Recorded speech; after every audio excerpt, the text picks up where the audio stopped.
Hello guys, welcome back to my YouTube channel. তো আমি দেবিকা, তোমরা সবাই কেমন আছো অবশ্যই কমেন্ট করে জানাবে। তো আজকে আমরা বেরিয়ে পড়েছি সবাই পুজো করবো সেই উদ্দেশ্যে, কারণ আজকে আমরা যাচ্ছি পাগলাখালি। অবশেষে যেতে পারলাম, কারণ কি বলবো, সত্যি বলতে আমাদের খুব ইচ্ছে ছিল যে তৃতীয় সোমবারে যাব, তবে কিছু কারণবশত আমরা যেতে পারিনি, তার জন্য শেষ সোমবারে যাচ্ছি।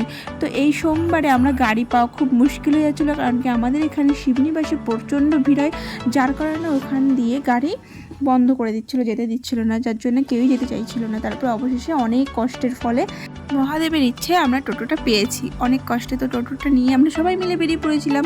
তো এই দেখো টোটোটা পার করবো, তার জন্য ওই রাস্তা বন্ধ ছিল, যার জন্য পাশের ব্রিজ দিয়ে আমাদের পার করতে হচ্ছে। এই চূর্ণী নদীটা পার করে আমরা চলে যাব চন্দননগর। আর দেখো কত সুন্দর লাগছে এই চূর্ণী নদীটা। আমি একা একা হেঁটে হেঁটে যাচ্ছিলাম, তবে আমরা একটুও ভয় করছিল না, কারণ কি আমি যখন স্কুলে পড়তাম তখন নদী পার করেই আমাদের স্কুলে যেতে হতো। দেখো টোটো কাকুটা টোটো তুলতে পারছে না, তারপরে আমরা সবাই এখানে দাঁড়িয়ে রয়েছি। তো কি করা যায়, তারপরে পুলিশ দুটো কাকু খুব ভালো ছিল, তাই ওনারা তুলে দিল ঠেলা দিয়ে। তো দেখো উঠে গেছে। এখন আমরা সবাই আবার বসে পড়বো। বসার পরে এখন চলে যাব আমরা পাগলাখালি কে কে গেছে অবশ্যই কমেন্ট করে জানাবে। দেখো যাবার সময় দেখছিলাম নবদ্বীপ থেকে যারা হেঁটে হেঁটে জল নিয়ে এসেছিলো বাবার কাছে শিবনিবাসের জল ঢালার জন্য, তো সেইখানে সবাই যাচ্ছিলো, সেইগুলো দেখছিলাম, তো খুব ভালো লাগছিলো দেখতে। আর এই দেখো শিবনিবাস ব্রিজ, ওই যে, তো এই দেখো প্রসাদ কিনতে চলে গেছে কাকি, মামি আর বোন, আর আমরা টোটোতে বসে ওয়েট করছি কখন ওরা প্রসাদ কিনে। ওই ওয়েট করতে করতে দেখো চলে এসছে। এই যে চলে আসার পরে আর কাকিটা তো দিচ্ছেই না, ওরা বলছিল, হাসাহাসি করছিল যে উনি খুব লেট করে, খুব স্লো, ওরা যদি 5-6টা কাস্টমার হয় উনি কী করবে। যাই হোক, তারপরে ওই যে পাগলাখালি দেখতে পাচ্ছ তো রাস্তাটা, এই যে আমরা নৌকায় করে যাবো ভেবেছিলাম, ভাবলাম যে আসার সময় যাবো, কারণ প্রচুর ভিড়, তো এখন যাবার সময় হেঁটে হেঁটেই চলে যাই। তো হেঁটে হেঁটেই পার করছিলাম, কিন্তু খুব ইচ্ছে ছিল যে আমরা নৌকায় করে যাবো, বেশ সুন্দর একটা ঠান্ডা হাওয়া, তার মধ্যে দিয়ে নৌকায় করে যাবো, বেশ ভালো লাগছিলো, কিন্তু বাট গেলাম না। যাই হোক, পরের বার যাবো। তো এ দেখো রাস্তাতে হেঁটে হেঁটে যাচ্ছি, আর কত লোক যাচ্ছে। সত্যি শুনেছিলাম আজকে কম হবে ভিড়, তবে না, বাবার কাছে কি আর কম লোক আসে, সবাই এসে জল। যাই হোক, সবার মনোবাঞ্ছা পূর্ণ হোক, এটাই চাই। তো আমরা হেঁটে হেঁটে যে যাচ্ছি, দেখো আমি আর বোন, তো বলছে ও ভিডিওর মধ্যে আসতেই চাই না, বলছে আমার ভিডিও ক্লিপস নিস না। যাই হোক, আমি জোর করে নিচ্ছিলাম কিছু কিছু। তো এই দেখো আমি চলে এসেছি। আর কত মেলা বসেছে, মেলা কান্না ভালো লাগে, খুব ভালো লাগে আমার মেলা দেখতে, আর মেলা যেতেও ভালো লাগে।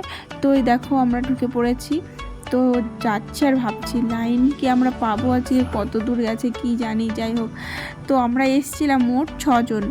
তো এই নিয়ে একটা টোটো কাকুর সাথে ঝামেলা বেঁধে গেছিলো। আসলে টোটো কাকুর না প্রচণ্ড খারাপ ছিল, উনি বলেছিল 1 ভাড়া নেবে, তবে বাড়ি যাওয়ার সময় নিয়েছে। আর মানে মানুষ সত্যি এরকম বিবেকহীন কী করে হয় বোঝা যায় না, মানুষ এরকম কি করে করতে পারে, মানে বলে এক, পরে চাই কি করে, কোন মুখ নিয়ে কী জানি। যাই হোক, করে ফেলেছে, দিয়ে দিয়েছি।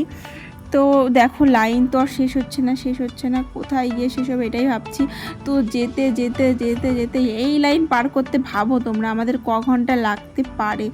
তো যাওয়ার পর কি, আর আমরা চুরি করে ঢুকতে চাই না, কারণ যাব কষ্ট করতে যদি না পারি, তাহলে চুরি করে ঢুকে সেই মানে মনোবাঞ্ছা পূর্ণ হয় না, আমার যা মনে হয়। যাই হোক, আমরা এখানে চপ্পলগুলো রেখে দিলাম, রাখার পরে আমরা লাইন দিয়ে দিলাম সবার পেছনে। যাই হোক, লাইন দেওয়া এই যে শুরু হয়ে গেছে। আর আমাদের বাড়ি থেকে সব কিছু নিয়ে এসেছিলাম, দুধ, প্রসাদ, তারপর ফল, ফুল পাতা সবই নিয়েছিলাম। আর এখান থেকে সুতো কিনে নিয়েছিলাম 10 টাকায় 5টা সুতো। আর এইখানে দাদুটা আমাদের টিপ পরিয়ে দিয়ে গেছিলো। এই দেখো আমার এই ঘটিতে করে আমি দুধ নিয়ে এসেছিলাম।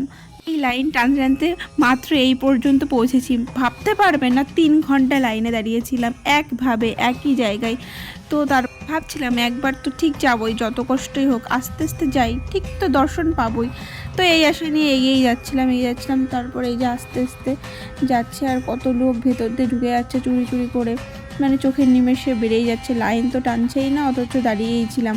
তারপরে এই আস্তে আস্তে এগিয়ে গেলাম, দেখি এখানে পুজো করছে, আর এখানে অনেক শিবলিঙ্গ। তো এখানে সবাই সবার মতো করে পুজো করে।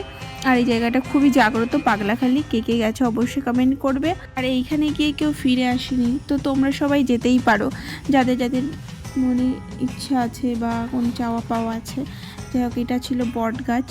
দেখো যাদের মানত করে তারা এখানে ডালাটা ভেঙে ওরকম ফুটো করে সুতো দিয়ে বেঁধে যায়, আর যখন মানত পূর্ণ হয়ে যায় তখন ডালাটা খুলে দিয়ে যায়। তো এই জন্য এখানে এরকম বাঁধা আছে। তো আমরা শুধু পুজো করবো, কোনো মানত রাখিনি, যার জন্য আমরা ডালাটা বাঁধিনি। তো দেখো আমরা এখনও পর্যন্ত লাইনে দাঁড়িয়েছি, তাহলে ভাবতে পারছো আমরা কতক্ষণ লাইনে দাঁড়িয়েছিলাম। তো এই যে সামনে গেটের সামনে চলে এসেছি, সত্যি গাছটার নিচে যখন দাঁড়ালাম না, মানে এত ঠান্ডা ছিল, এত ঠান্ডা, মানে মনে হচ্ছে যেন আমরা স্বর্গে চলে এসেছি না পাতালে চলে যাচ্ছি ভগবান জানে। যাই হোক খুবই ঠান্ডা ছিল, মানে মনে হচ্ছে সারা রাস্তার ক্লান্তি এখানেই শেষ হলো, এরকম একটা ব্যাপার। তো লোক তো দেখতেই পাচ্ছ, কি আর বলবো, মানে শেষ নেই, লোক আসতেই থাকছে, আসতে যেমন আসছে তেমন যাচ্ছে। তো দেখো কি সুন্দর একটা ফল হয়েছে, তো সেটাই দেখাচ্ছিলাম। তারপরে এই যে আমরা যাব, প্রায় মেন গেটের সামনে চলেই এসেছি।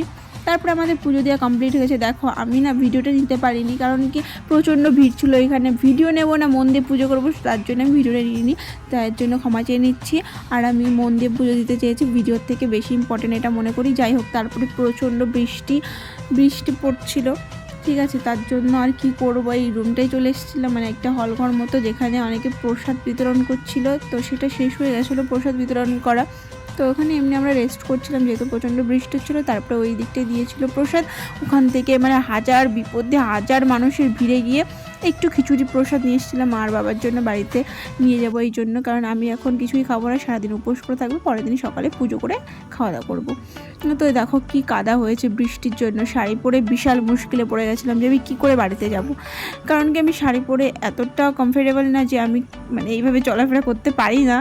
তো অনেক কষ্টে আমি করেছিলাম। দেখো জাস্ট গাইস, দেখো আমার মানে টোটোতে বসার সিনটা দেখো, মানে ব্যাগ আর কোলের পর, আর আমার বোন যেতে চেয়েছিল না, ও যাচ্ছে, এর জন্য আমাদের লোক বেড়ে গেছে আর বসতে খুব সমস্যা হচ্ছিলো। তো মাঝখানে রাস্তায় দাঁড়িয়ে পড়লো, আর এই বৃষ্টির মধ্যে টোটো কাকুর রোম্যান্স তো থামছেই না। উফ, আর এইদিকে দেখো আমার ঘুমন্ত বোন দুটো ঘুমাচ্ছে, ঘুমের পড়ি, মানে দুটোই কুমিরের মতো ঘুমাচ্ছে, পড়ে গেলে কেউ ধরার মানে লোক নেই। ভাই তোদের তো বয়ফ্রেন্ড নেই, তোরা ঘুমাচ্ছিস কেন, পড়ে গেলে কে ধরবে তোদের? যাই হোক, ঘুমাতে থাক। তো আমি বাড়িতে চলে এসেছি, দেখো কী কিনেছি, এটা আমি ঠাকুরের প্রসাদ দেবো তার জন্য এটা কিনেছি, আর একটা নাক মানে সাপ কিনেছি, আর একটা জল রাখবো সেই গ্লাস কিনেছি, আর একটা পিতলের বেলপাতা কিনেছি। তো আমার এই ভিডিওটা এই পর্যন্ত কেমন লেগেছে অবশ্যই কমেন্ট করে জানাবে, সাবস্ক্রাইব করে বা